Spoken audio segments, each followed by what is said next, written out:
ជំរាបសួរបងប្អូនទាំងអស់គ្នាសូមស្វាគមន៍នៅមកកាន់ Channel របស់លោកគ្រូសម្រាប់ថ្ងៃទី17 ខែ 2 ឆ្នាំ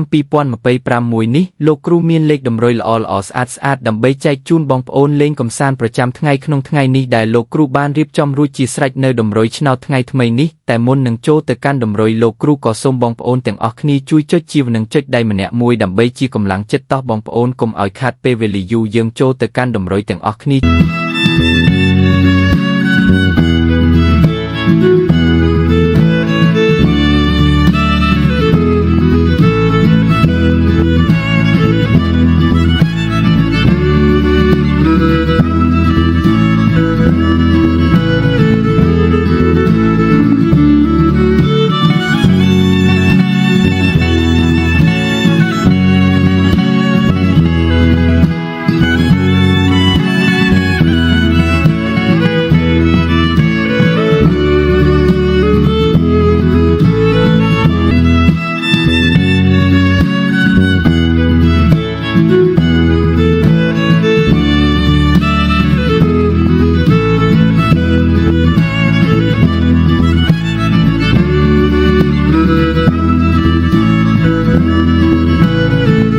ជាចុងក្រោយលោកគ្រូសូមជូនពរបងប្អូនទាំងអស់គ្នាហេងៗត្រូវឆ្នោតគ្រប់ម៉ោងសូមជម្រាបលា